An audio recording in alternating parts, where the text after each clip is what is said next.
All right. Welcome, everyone. Thank you for coming and joining us today. We appreciate you taking time out of your Saturday to come together and discuss the issues and visions for our community. Today, we have Nadarius Clark, a candidate for Virginia House of Delegates District 79, and Hannah Kinder, candidate for the District of 89. Nadarius, you're up first for your introduction.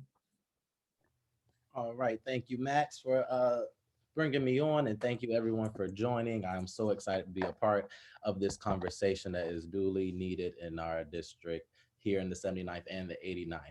I just want to start by introducing who I am. I am a native of this area, born in Norfolk, raised in Portsmouth, graduated from IC Norcom. I'm a product of Portsmouth Public Schools.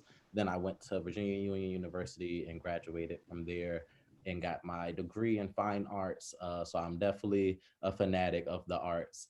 The reason why, I got into this race and I decided to run was just because one, I've been working in politics for about 4 or 5 years now. I actually started a social justice organization while I was in undergrad. So social justice was really what got me geared and centered in politics. And then my first campaign that I worked on was on for the Democratic Party coordinated campaign, working for Tim Kaine, Bobby Scott, Donald McEachin, and Democrats up and down the ballot. And then I finally said, the time is now, for me to get involved and for me to be engaged as a candidate. Because I just been to so many doors, made so many calls. Grassroots is my calling, and I just been in it for so long. I said, it's time for me to run, because I know and I've been there and I done heard, the issues in the communities from the community. And I know my opponent hasn't done that, and we need somebody who's going to represent everyone in the 79th district and make progressive change here in the 79th. We need progressive democracy here in this district. I've been keeping up with how the votes been going in the House and the Senate. Then you already know how the current delegate votes, and we just need someone in that seat that's going to vote on our behalf. That's going to make it better for everyone in the 79th district, and that's what I'm running for, so we can have those conversations and everybody can have a seat at that table, because the way we move forward in Virginia is together, and we have to continue to work together to move forward. Thank you again. Great, awesome. Thanks for that introduction, Hannah. Thank you all so much for coming today. Before I get started, Nadarius and I wanted to both share the Are You Registered to Vote link. So that'll be shared in the chat momentarily, and we will be utilizing your registration status later on today. So I just want to go ahead and mention that before I get started. But my name is Hannah Kinder. I'm running here in the 89th district, which is part of Norfolk. Nadarius and our districts make a little like yin yang sign together, which is why we're coming together today. We have similar beliefs. We both are rooted in activism, grassroots outreach, and like Nadarius, I've been an activist since I was a child. I remember in second grade, I rallied my entire class and my teacher together during our climate change unit, and I helped us create solar ovens, and we cooked lunch for our entire grade in solar ovens. I lived in Arizona at the time. I went on in high school to work in a criminal justice class to talk about LGBT and racial rights movements and laws throughout history of the United States. And in college, I was invested in activism for all of my extracurriculars. One of my proudest moments was when I went to school in North Carolina, and when the LGBT bathroom ban was put in place, which disproportionately targeted trans individuals. Our chancellor was the only one who decided that she was not going to make a statement saying that those rules and laws were not going to be instituted on our campus. So we marched around town and took over the chancellor's hall and slept there for a week. And I've gone on continuing to do the same thing. So I work professionally for a nonprofit going against factory farming. I spend my days and weekends here in Norfolk advocating for everyone. I used to be an educator here in Norfolk. which was my main reason of running. Back in 2019, I'm not sure how many of you heard, in December, a student at Morey High School had a gun go off in the classroom, and that was my class. And that was really what I call my trigger moment, literally, as I was processing that, because a couple months later, we had COVID happen. So as I was processing what had happened to me, I realized that this was something I needed to do, and this was the area I could make the most change. And Nadarius said it, I couldn't say it any better. We do this together. This is an act of community. And I would love to see more community efforts, more transparent politicians and campaign finance. And I want to bring bigger, bolder changes here to Virginia. So thank you all again for coming. I know I probably speak for Nadarius and myself when I say we're both so grateful that you're here. Agreed. All right, so now we're going to be discussing the pre-submitted questions. And the first topic of discussion up is covering the environment. And so the question is, what do you see is our biggest environmental concern, and what will you be working towards to resolve it? I can take that one first. So I see several issues as being our biggest concerns. Primarily for me, locally, I see flooding, obviously, as our biggest concern. If the tide comes up on a high tide, it floods in Norfolk, around where we live especially. So I think that's one of the primary concerns that we need to be focusing on that's immediate. In terms of overall environmental concerns, the ones I see as being the most important are rising carbon emissions, especially with methane. I'm seeing a lot of problems with uncontrolled campaign finance, where people who are in these utilities companies like Dominions and APCO, they have unlimited amounts of money they can give to candidates. And even if a candidate takes their money and may not vote specifically in their favor, I think it's really hard to have candidates that take money and are still willing to vote against the people giving them money. And I think that's a big issue with our environmental concerns. So that's something I would like to see more regulation there with campaign finance contributions. I would like to see tighter regulations, especially with carbon emissions. And if we can remove subsidies that we have for things like industrial farming and utilities companies, I would like to see those subsidies being redirected into communities and green infrastructure. I saw Mary Anna asked about the Green New Deal. I'm a huge proponent. I would love to see that here in Virginia, and I'm really upset that most of those bills never made it to committee this past session. Nadarius, I'll pass over to you. Yes, we definitely agree on a lot of those things. Me and Hannah and I definitely here in the 79th district, which is, if you want to understand gerrymandering, just look at the 79th district. Is part of Portsmouth, Chesapeake, and Norfolk. And all of those areas has their own infrastructure problems. Just yesterday, we had a little bit of rain and streets was flooded already. The sewers was already coming up with water. I was driving with my sister and she was like, "What is this?" Because she's just moved here from another state. She's like, "It floods this bad here?" And I'm like, "Yes." Like, and this is just a minor little rain.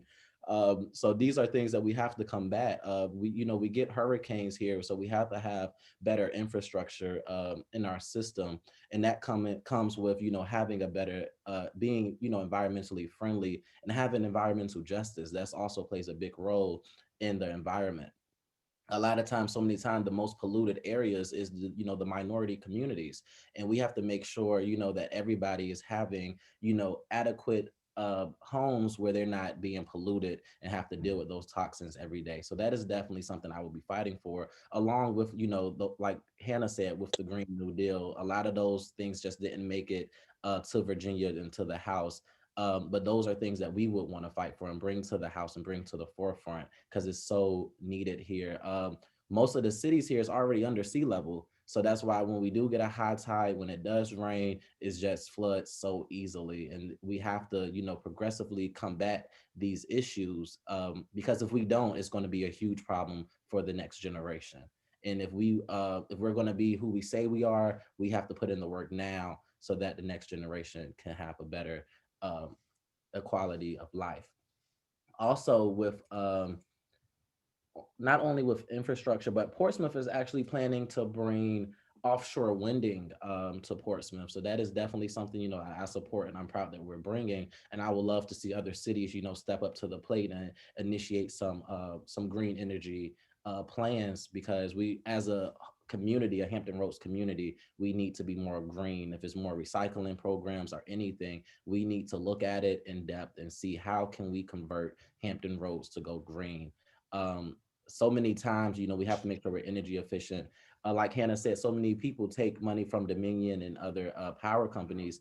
I believe both of us did take the pack and joint the pack that we will not be taking any money from Dominion, our energy companies. So you don't have to worry about that with us, because we already know how they roll, and we're not going to be part of that. We are going to do what's best for our districts, and that means that we will not be taking those contributions from those big companies.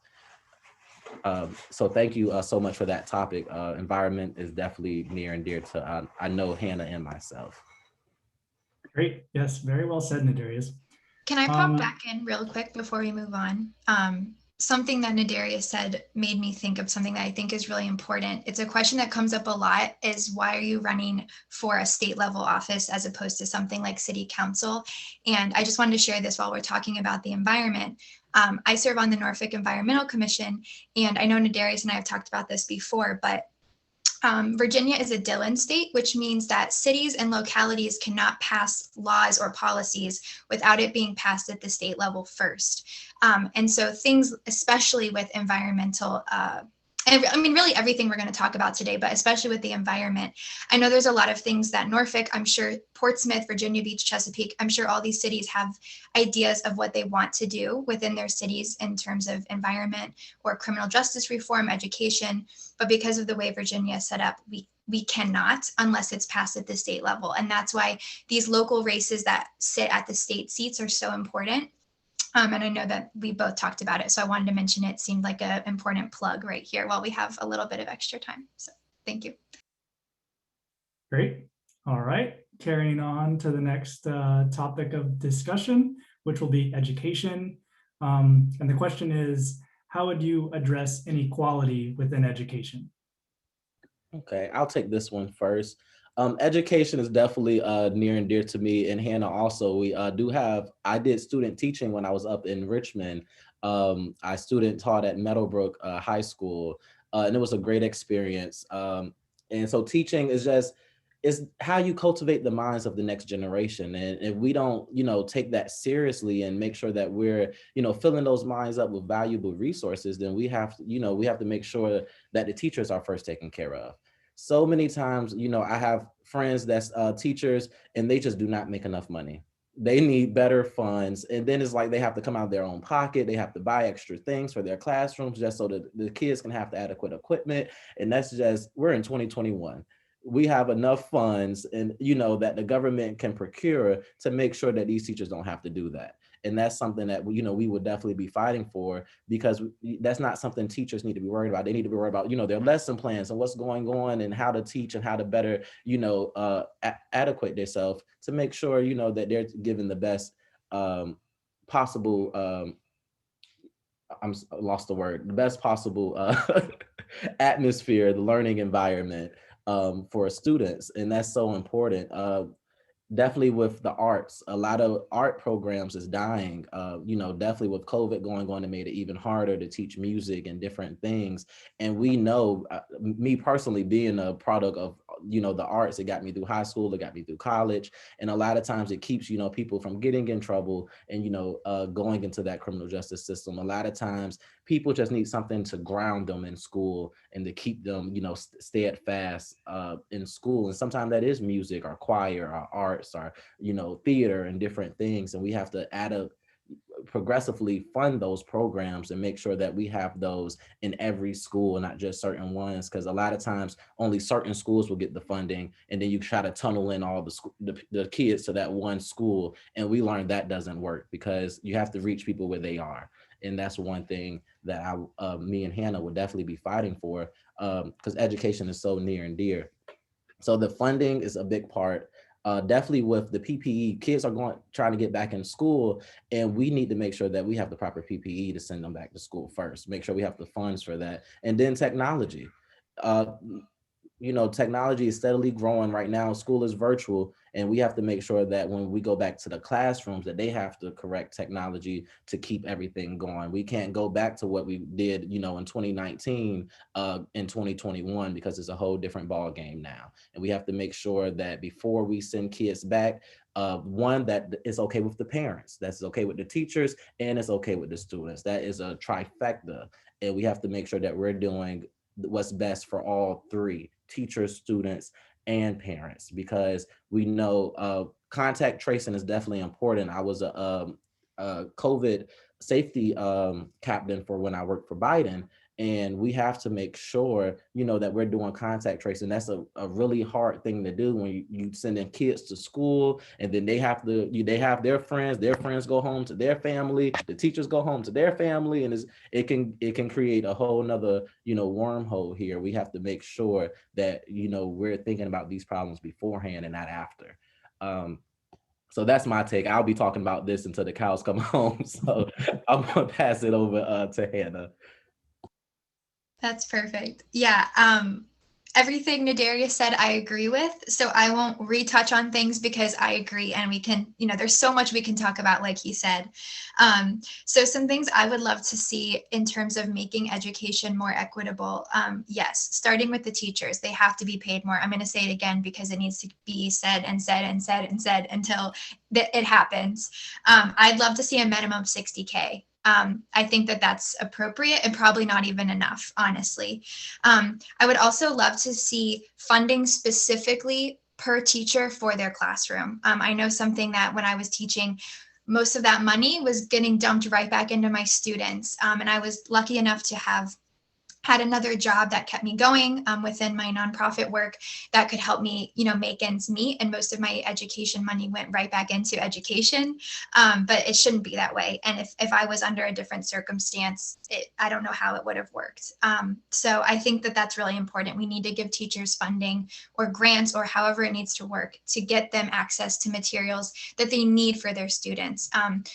By state law, we are required to give students labs. I was a science teacher, so they had to have hands-on learning, which is so important for science. But when I'm not given funding to actually provide them with a lab to do, that gets expensive really quickly.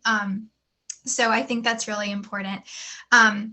Bouncing off of what Nadarius said about arts and music, I think it's so wonderful. I think, my students, when I think back to them, the ones who came to my class from PE, from art, from music, from some type of class that wasn't a core curriculum class or really an SOL class that they were being pressured to be prepared for, they were calmer, they were happier, they were much better students coming out of those classes.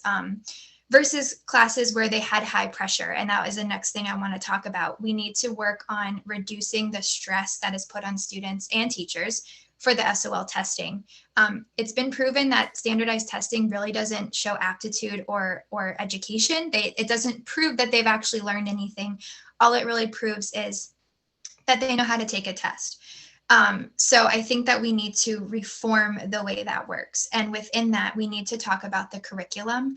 Our curriculum right now is very whitewashed and it erases a lot of Indigenous culture and experience. And I think we need to really look at the state, and that's all we can control really at this point, the state textbooks, the state SOL standards, and what is actually being taught. And we need to make it a more accurate and historically representative curriculum here for Virginia students, because we have a wealth of history here and not all of it is pretty.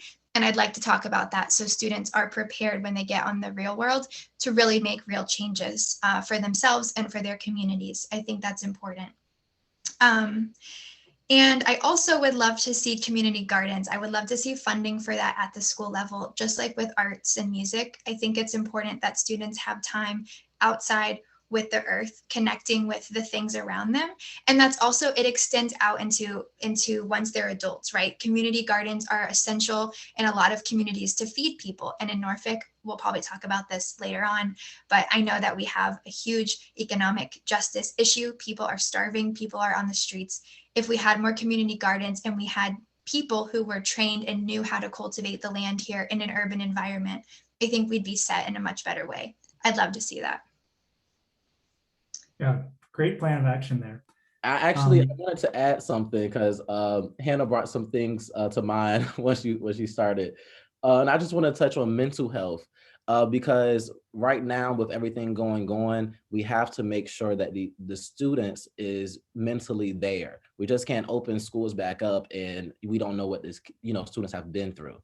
And we need to make sure the teachers also, people have lost a lot of loved ones through this time and different things. And we need to make sure that the mental capacity is there for them to be ready to go back and get engaged, peer to peer. And we need to make sure the counselors are ready for that and that they are, trained with what's going on in today's time to prepare for these new problems that students is facing that we never faced before. These are new challenging times, and that comes with new problems that we might not understand, being in the next generation, what the younger generation is actually experiencing. So I do want to bring that to light. And then also Hannah was touching on, curriculum reform. And that's something I definitely wanted to touch on with personal financial education.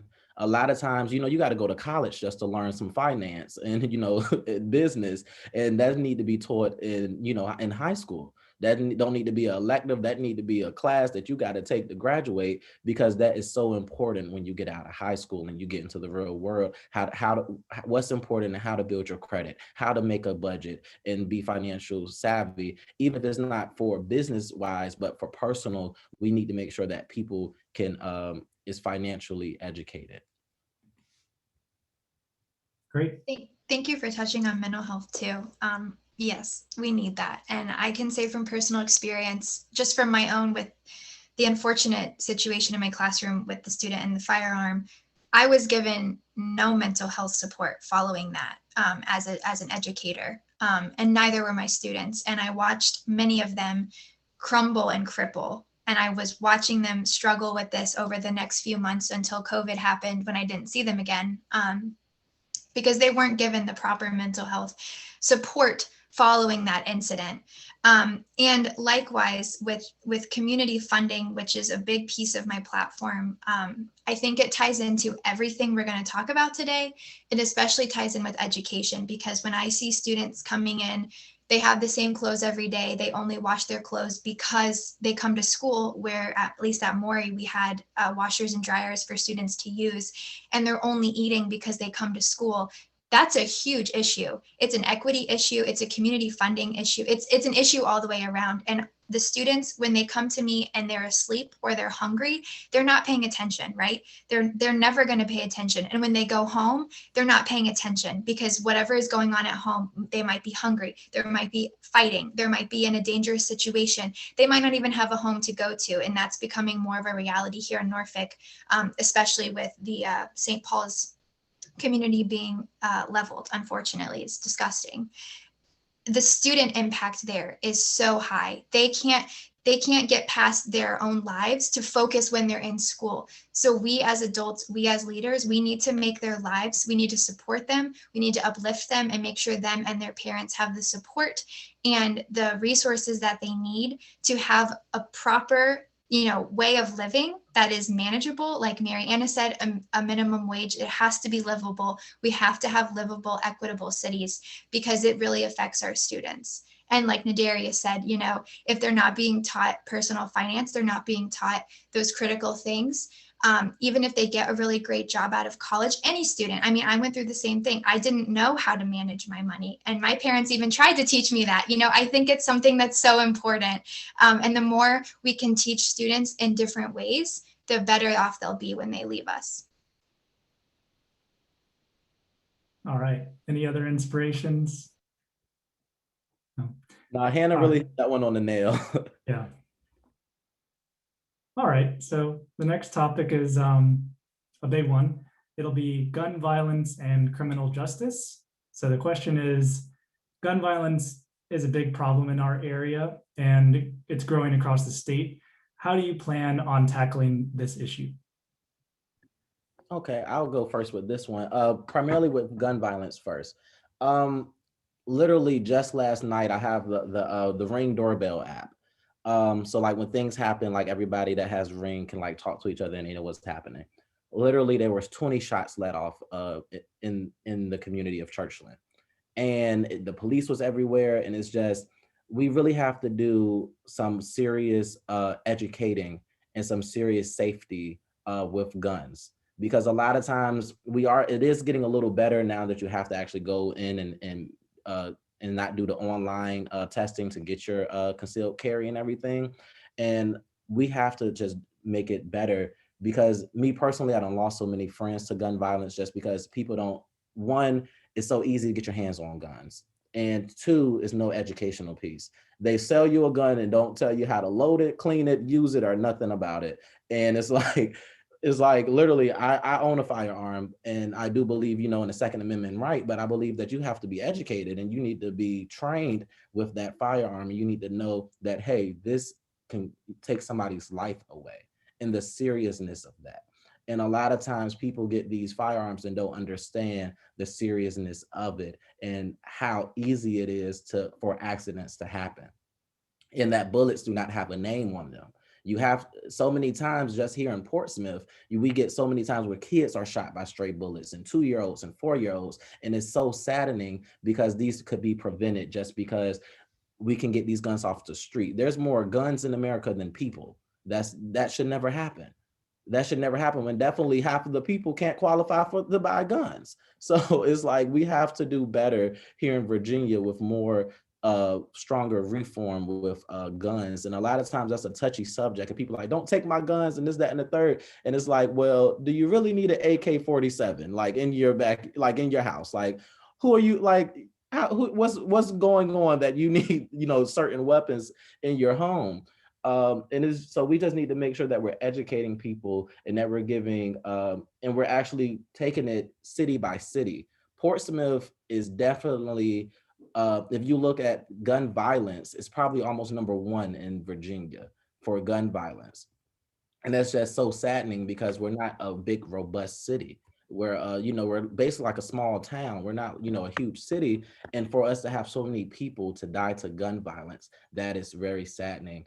Even in Norfolk and Chesapeake, Norfolk is, in the top 10. I believe Chesapeake isn't too far behind, but we have to do something in our communities. And that's why, that goes back to the education piece, with having, more arts and different things involved, and having people educated with things, because a lot of times that will keep them out of that circle, that will keep them out of getting in trouble. And everything literally plays hand in hand with each other. And when we work together to make everything better, then we can combat gun violence. But by letting people know, hey, maybe you don't have to go down that route. Maybe you don't have to do this. Maybe you need to come over here. And then, hey, let's educate you. If you do want to keep that gun, if you want to have a gun, let's do it the right way. Let's make sure you got your background check done. Let's make sure that you took a gun safety class. Let's make sure that, you can actually have these things. And that's not happening. And if it is happening, it's not being enforced. We have to make sure, after we create these laws, then we're going back in and we're enforcing these things,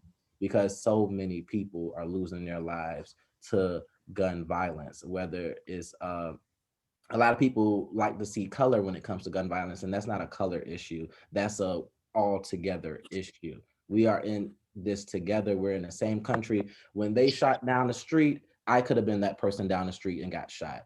Anybody could have been walking and got that stray bullet. So gun violence is something we all have to combat. It's just not a one race problem. That was excellent. I don't think I could have said that any better myself. So I'll share some facts because this was, as I said, a large part of my personal journey and healing through what happened in December.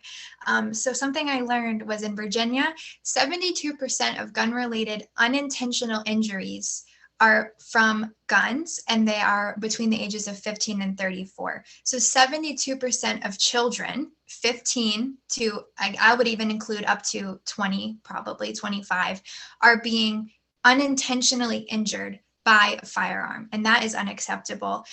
Norfolk is in the top 10 for gun-related homicide.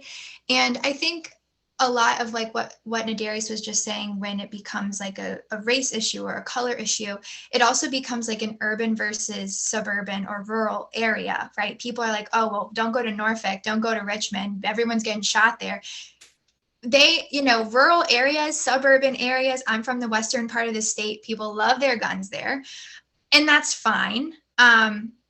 But they have their own gun issues. The western side of the state has the highest suicide with a firearm rate, mostly among young men in the state of Virginia. So we have our own issues, and I think that's why this is such an important statewide discussion, because it's affecting communities in their own unique and individual ways.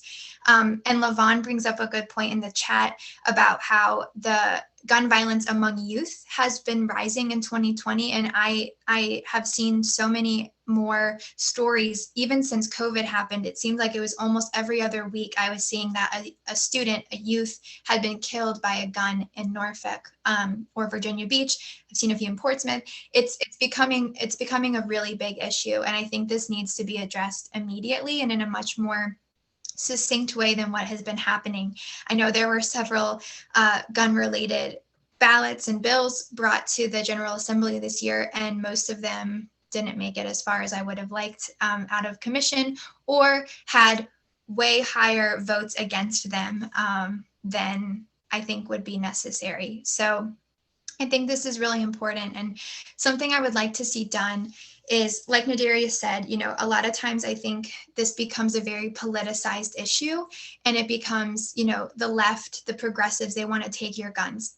Really, nobody wants to take your guns. No one wants to take them. It is a right in the Constitution, and we can, agree and disagree on the semantics of that amendment, but it is in the Constitution. And so what I think needs to be more of a conversation is, how do we do this in a way that doesn't make people feel like their rights are being infringed upon? Because yes, maybe people feel like more gun sense laws and regulations tread on their amendments to second right. But I feel like the fact that I can walk down the street or I can't teach in my classroom without a gun going off is infringing on my rights to life, liberty, and pursuit of happiness. If I'm teaching and I accidentally get killed because someone has a gun in their pocket and they don't know how to handle it because they're 17 and they're not supposed to have it, that is an infringement on my rights and every other student in that classroom and that school's rights. So we really need to talk about this from a more bipartisan, universal conversation and a more compassionate place, because it really is an epidemic, and it has been for a long time. So something I would love to see is a statewide survey, or just figuring out who has guns, what kind of guns do they have, and how many do they have. It doesn't have to be, we're going to take yours away, you have too many, but we need a catalog. We need to know who has which firearms and where they are, because there is a big problem as well of them being illegally traded, things getting passed under the table. I know from what happened in my classroom, that firearm made it off campus and wasn't seen again. So who knows where it ended up.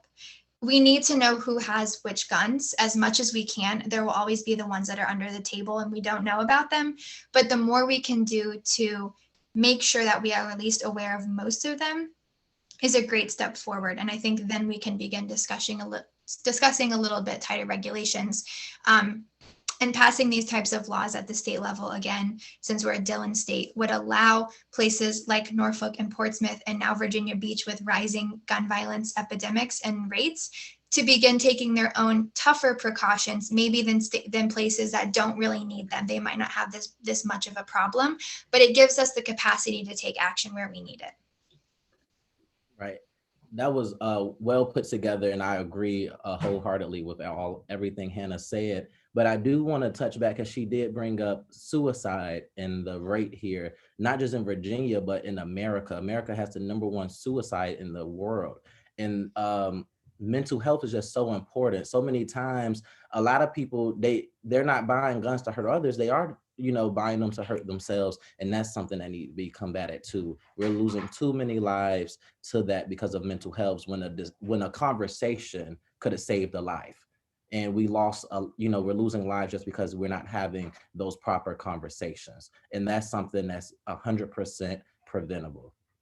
I do want to touch on what Jeff Staples said, because that is so true about the AK-47s. Those will go through walls. If you're in a townhome, if you're in apartments, you're not aiming just at one person. You're looking for a mass murder.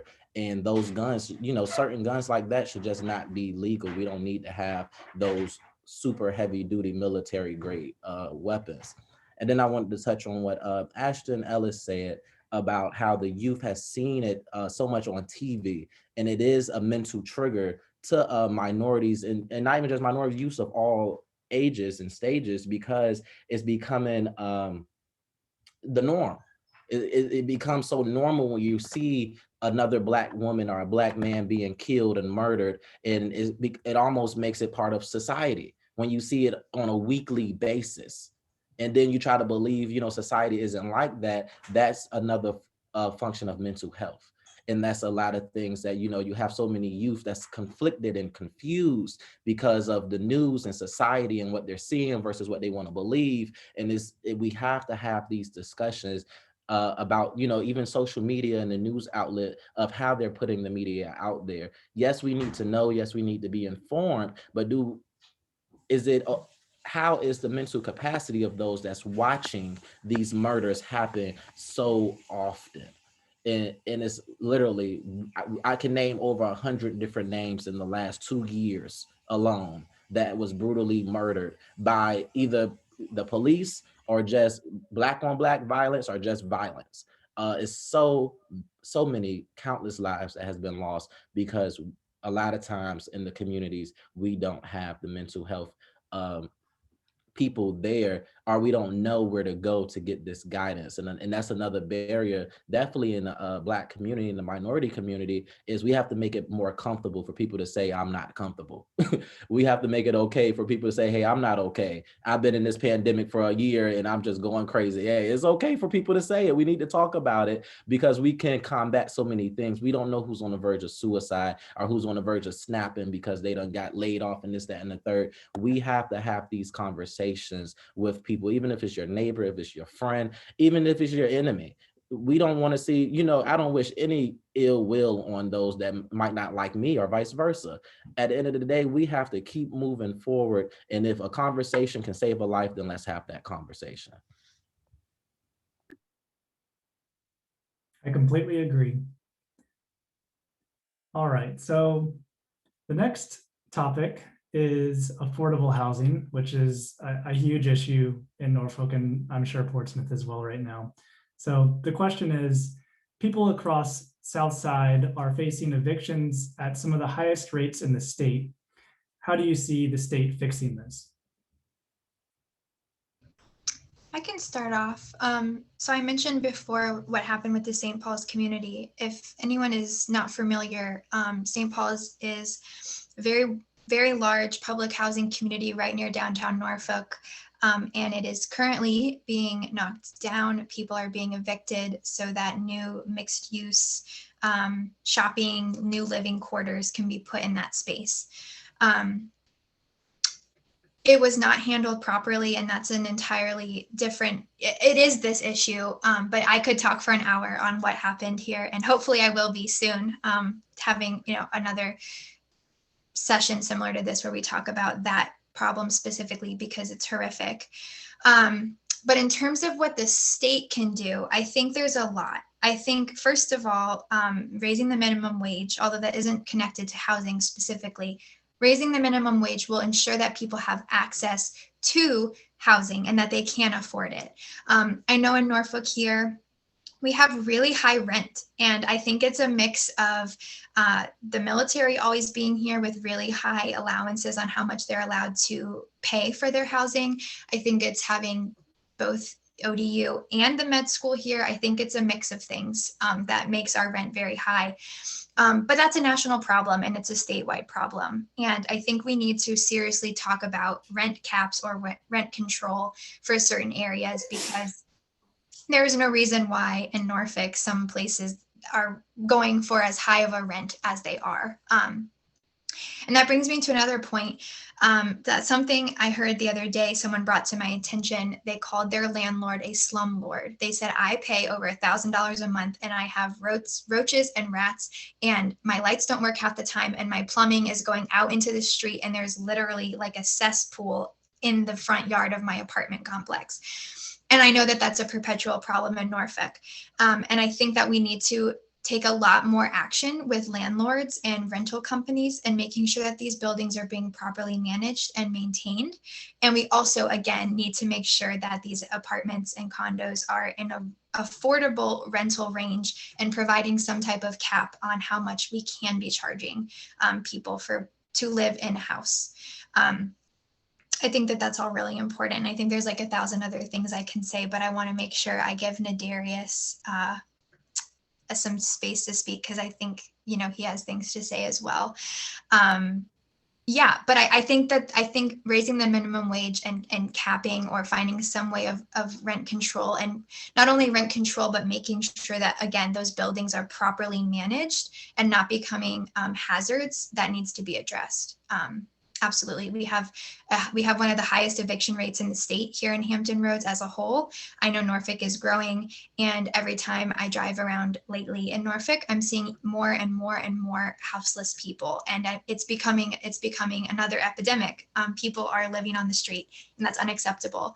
And again, I think that these are policies we can enact at the state level that would then allow municipalities like Norfolk, like Portsmouth, to make these changes that need to be done locally and make them unique to the local cities that have these issues.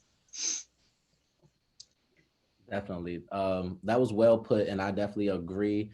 Levon Pledger, definitely Hampton Roads as a region definitely has to address affordable housing. I can definitely address to, I had a friend in Norfolk that lived in an apartment, and it was infested with roaches and rats. And it was there before they got there, and their landlord made it so difficult for them to get out of that. And that's just something that we have to stop here in Hampton Roads and in Virginia as a whole. And then the amount that they was paying was ridiculous. They could have got a whole home for that price that they was paying to live with rats and roaches. And that's something we have to be able to hold those landlords accountable and put some flame to their feet so they can do the right things. Next, I want to address redlining. Redlining is still a real thing here in Hampton Roads. A lot of times, I believe I saw it on the news, was it in Chesapeake, where a Black couple had got a white lady to go out, and basically they had a home, they couldn't get it, then they got another person to go out and do it, and they was offered the home. And that should not still be happening. This is 2021. We got to keep moving forward. And so redlining is definitely something we need to address. And the marginalization, a lot of times, I don't know if people tend to believe that segregation is still not real, but it is. A lot of neighborhoods are segregated. A lot of times, there are white communities and there are Black communities. If you go in the projects, you're going to see African Americans. If you go in the suburbs, you're going to mostly likely see Caucasians and white in different races. So we have to make sure that we are being the state that we say we are, and we're holding up to what the Constitution say, that everybody is equal and have unalienable rights to have these things. And having a home is the foundation of raising a family. So we have to make sure that we're making it easier for everyone to get affordable housing. Gentrification is so real, definitely here in Portsmouth. If you didn't know, Portsmouth used to have a lot of project homes. And they're reducing that now, but they're not rebuilding the homes at the same rate as they're demolishing them. You can just see, if you go down High Street or London Boulevard, the homelessness and how it's increasing. And while homelessness is increasing, the Oasis was where the homeless shelter was, they're closing down. You're getting more and more homeless shelters to close down, while more and more homeless people is becoming homeless. So that already tells me some people are just not caring. We need people that care to be back in power to help people get back into society. People make mistakes, people mess up, and they should not have to suffer by being homeless for years and years and years, when we as a society could help and step up. So gentrification is definitely one that I want to see change, because I just see the way that it's changing the community. If you're going to make people move out of their homes, make sure that you're giving them a place to go that's affordable and that's close to what they was paying before they got put out of that place. Don't put them out and then say, okay, now you got to pay an extra $600 to stay where you was just living. That's just ridiculous. And if you're going to do it, put some jobs in these areas, put some infrastructure in these areas, give people an opportunity so they can pay those higher prices than if that's what we're going to do. So we got to make sure, that we're completing the circle. A lot of times with legislation and with politics, there's not a complete circle. There's like a half a circle or a lump-sided oval, because they don't go back and say, they think about one issue, but then they don't think about what that's going to cause. And you have to be adamant in what you're doing and making sure that when you make decisions that affects people's lives, that you're saying, okay, well, we're going to do this. Now, this is going to create that. What are we going to do about that? And a lot of times that's the conversation that we don't have. They will say we'll cross that bridge when we get there, and then we get there and the bridge ain't built. So we got to make sure that we are addressing redlining, marginalization, and gentrification in these areas, because all of that falls in line with affordable healthcare. I'm actually in the process of getting my own home, so I understand the struggle of buying a home, definitely here in Hampton Roads. And then the education, again, that goes back to, the finance part. People need to know, how interest works and how in closing deals and all of these things work, because you don't know until you start going down this process and they're like, I need this, that, and the third, I need your blood type and everything. And it's a lot to it. And a lot of people just don't know until they get into it. So that's why we need that educational piece also. And it's so ironic how literally all of these things are separate, but they all coexist and coincide with each other. So yes, that's my take for affordable healthcare. I do want to save time for questions and answers, but it would just behoove me so much if I do not touch this topic, because I forgot to mention it when we were on criminal justice. Is certain bills that was on the floor this year that I do support. If you are familiar with House Bill 2038, that is so important to close that revolving door here in Virginia with the prison pipeline. That is for the probation, revocation, and suspensions of sentences. So that limits the amount of active incarcerations a court can impose as a result of revocation hearings. A lot of times when people are on probation, they go right back to jail off of the smallest technicalities. And some technicalities, they don't need to go back to jail for it. If it's a criminal offense and different things like that, then okay. But we have to look at some of these laws to prevent this reoccurring door. And if you do your research, certain delegates that was Democrats voted against that. And that's not what we need here. We need progressive values in both of these districts, and we need delegates that's going to vote on the behalf of everyone, because that could have changed people's lives. That could have saved someone's life. Because a lot of time when people are in that system, that's another mental thing. I have family members, that have been in and out of the thing, and they literally tell me, like, when they got locked up, it did something to them. They really mentally felt like they couldn't make it in society no more when they got back into society. They really felt like that they was just done. They have to take these whatever jobs that they get, and it really does something mentally to them. And we have to show that, hey, it was wrong. The laws was wrong, they was poorly written, and now we're going to make sure that the next generation don't go through the mistake that the last generation made. So I did just want to touch on that. Thank you so much. That all of these issues really do, interact with one another, and they are cascading. So thank you for each speaking to the pre-addressed questions. We will be moving on to the Q&A. So if any active listeners, please feel free to put your questions, if you have any, in the chat, and we'll have some time to go over. There was one question proposed by Mary Anna. Do you believe in Medicare for all? Yes.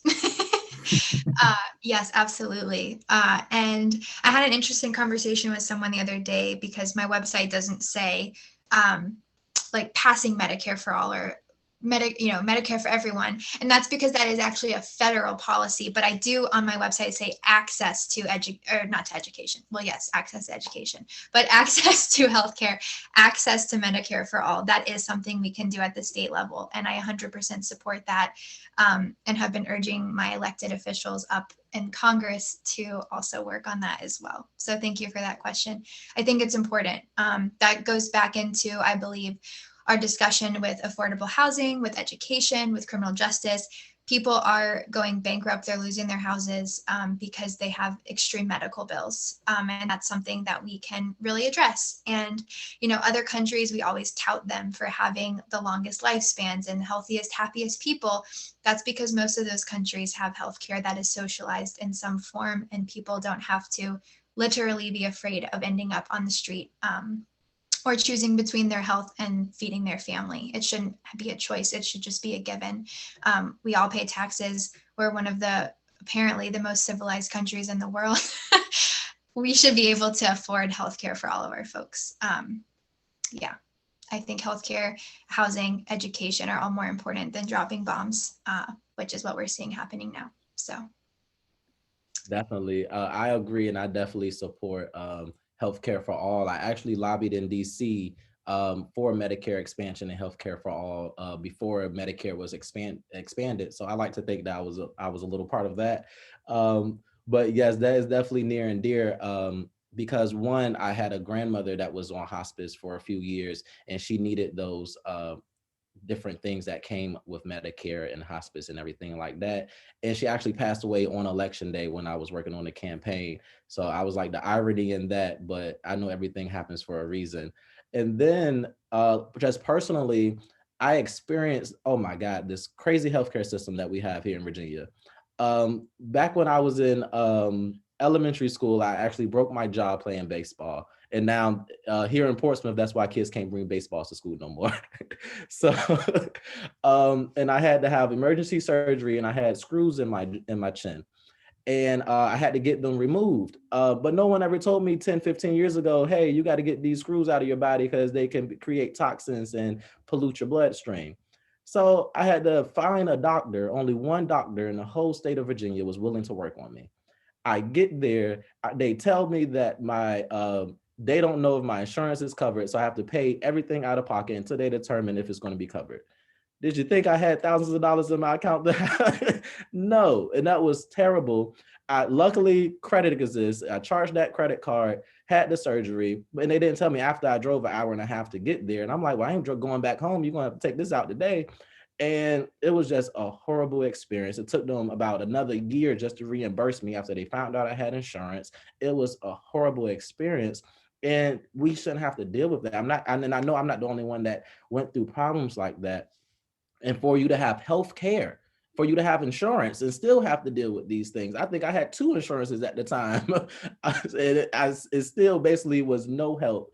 And just because the insurance companies and hospitals is able to get away with some of the things that they do, and they need to be held accountable for that. Because, and a lot of times in the minority communities, people are scared to go to doctors. They feel like they're going to get, misdiagnosed. We want to get, a couple people to look at us because sometimes the trust has been broken, and it's scary for some of us to go back in there because we're not educated in that field. So we don't know. We're just believing whatever that doctor says. And now sometimes you got people taking medicine that they really do not need to be taking because they got the wrong advice from the wrong person. So that is something that we have to address with healthcare also. That's a great point, Nadarius. I wrote a thing on my Facebook for my campaign the other day about mistrust between BIPOC communities and the medical field. I think that's something that we don't talk about a lot, but it's so important. And yeah, I think that's a really, really great point to maybe start wrapping up on. I think we need to talk about the way that communities, especially marginalized communities, are experiencing the world very differently than a lot of other Americans. And we need to be upfront and honest about that, because that's the way we genuinely change these systems to make them more equitable. And I think that's a theme that we've kind of touched on all of these issues. We've both kind of pointed at that different groups of people, different communities, people with different identities, in all of these areas that policy really affects, they're experiencing this all very differently. And I think that's something that having these conversations, I've seen in the chat people saying we need people who will, address these issues, step up, get in uncomfortable situations. We do need that. We need that because that's how we heal, and that's how we genuinely move forward. And like you said before, that's how we make those lumpy ovals and half circles into full circles. So I think that's really important. Great. Any other comments? All right. Well, thanks everyone for coming today. Again, we appreciate you taking time out of your Saturday and joining us here. We are, we all have beautiful visions for our community, our state, and we can create these visions and make them realities when we work together to overcome, different oppressives and, different challenges that each of us face. We've posted Nadarius's and Hannah's websites, volunteer and donation information in the chat. So please support them however you're able. We've also posted the petition signature links that they'll be needing for registered voters to fill out and sign so they can get their petition signatures filled out. Please have a great rest of your weekend. Stay safe. Bye-bye. Thank you, everyone.